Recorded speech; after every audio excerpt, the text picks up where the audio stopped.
Hi there, traders. This is Brad Gilbert with the FX Market Insight for the 18th of June. Right, as the markets reconnect after the weekend, it's always good to sort of sit back and let the markets definitely open up. And I don't mean like half an hour, like give them half a day. You know, we're going to get the momentum back from Friday. And even on Friday, it was pretty much waning. There was dollar CAD was the main show on Friday, and I'll come to that in a minute. But the rest of the majors, it was more the activity Wednesday, Thursday that really got them moving. And since then, they have lacked a bit of momentum. That's primarily because they're in the middle of nowhere now. Now, if you look at the Aussie, it's just sort of drifting lower there as well, as is the Kiwi. They've sort of broken down through some sort of key levels.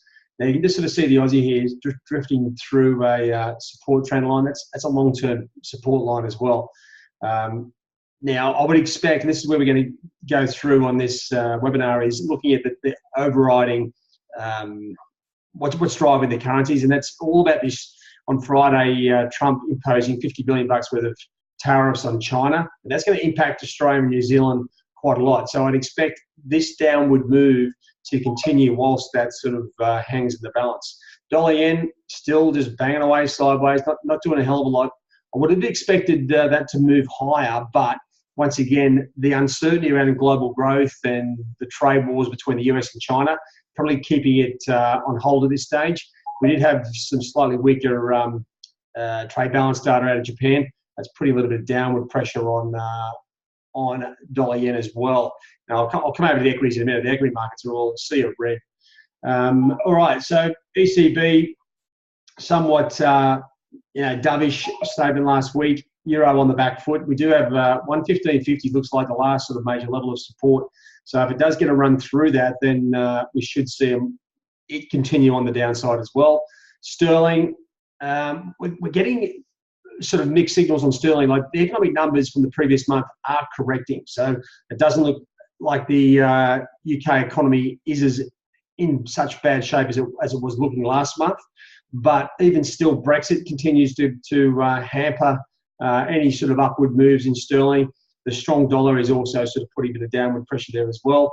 So, and then there's some geopolitical, or I was going to say some political issues in the UK. Always a little bit of unrest. So we'll see how that plays out, but downward pressure on sterling. Now, dollar CAD is finally sort of moving to the top side. Now, there is also, we've got a big OPEC meeting later this week. Oil has dropped $2. The general sort of rumor out there is that they're going to increase production, and that would obviously, increase the supply, reduce the overall price. So we're going to watch this very closely. But the economic numbers, the manufacturing sales on Friday were weak. Housing data out of Canada was weak. We've got a falling oil price. Everything's pointing towards a higher dollar CAD at this stage. All right, now let's just come across. So I just want to give you a look at the US dollar, just to try and break down exactly what's going on with the dollar index itself. Now, if you have a look, it's we're in sort of pretty major sort of sideways trading activity for the last month or two. You can see here down here in April started to rally. Then it's sort of pretty much we peaked out here in sort of late May, and now it's sort of been sideways. We've got the Fed raising rates, potentially more hikes. The dollar, fundamentally, the US numbers have been particularly strong, so I would expect this to continue. The one uncertainty, I'm sure as hell Trump loves this, is just creating uncertainty here now. Does it go up or down? Well, this trade tariff wars, not only with the allies, but also with China, could decouple things. The US dollar or US economy doesn't seem to be too phased by it, but we are in a situation where, and this is where that momentum I was talking about earlier on the other major currency pairs, it's up here in the middle of nowhere. Now, do you buy it here or sell it? And it's pretty hard to really work out, legitimately where the entry level is here. Now, you'd be definitely looking to buy in dips, but, it's a pretty tall order to expect it to probably drop 100 points to get back into the trade. So we just needed to sort of find its feet, start the week, and just wait to see how it sort of starts to trade, or look for some data, right, to give us a real bit of direction. Now, just whilst I'm on the dollar page here, just have a look at the equity markets over here. As I said, a sea of red. The Nikkei just getting a little bit touched up, and that's putting downward pressure on dollar yen at this stage. So And there's these trade balance numbers, which were particularly weak, providing that extra driving stimulus for Monday.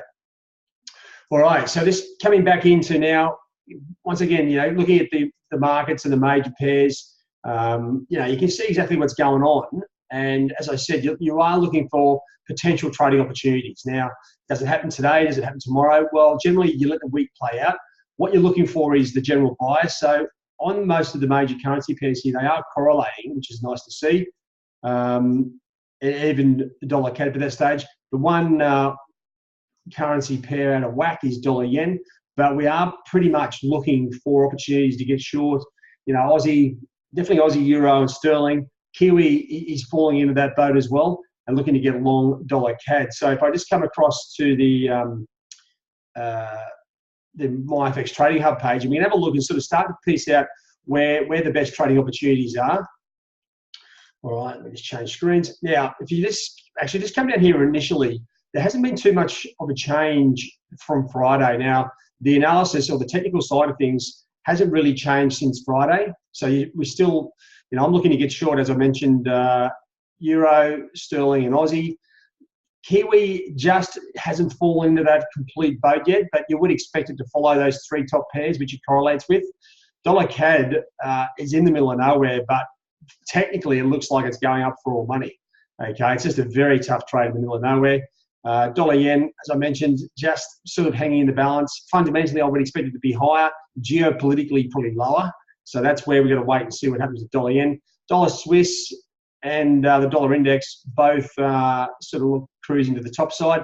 Once again, they're not at great levels, but we do have a general bias, which we can work with. The Fed, I still got the Fed as a bit of a upward bias, even though they have talked about waiting or letting inflation roll over 2% for some time. But so that may sort of wane as we go through the next couple of weeks. But generally, that's the sort of technical on the day analysis snapshot. You can see where the best technical opportunities are. Fundamentally, still, you still got a bit of a bearish fundamental aspect from the ECB, like a bit of a hangover from the ECB meeting. But what we are looking to do is get more fundamental direction. With Trump banning around like he is, trying to pick fights with everyone, I think that's going to be a little bit tricky for some of the other pairs. Now, if I just come over here, and this is where you piece together the weekend, like a weekend like we've just had, where there's a lot of external issues going on. It's hard to sort of work out exactly where the direction's coming from. Now, we have heard South Korea and US are going to suspend military drills to keep North Korea happy. That's one thing to think of there. We do have the Bank of England coming up, and I'll come to that in a second.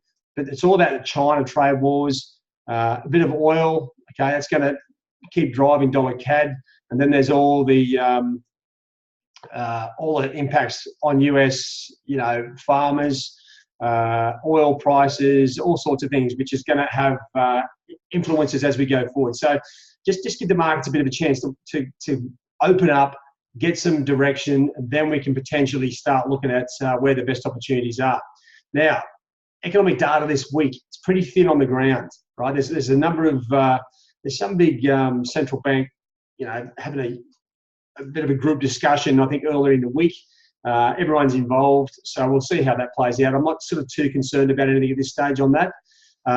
Tuesday, we've got the Aussie RBA minutes. Now, they haven't been doing anything at all, so it always has potential to be a big event. That's why it's there, but I don't expect too much.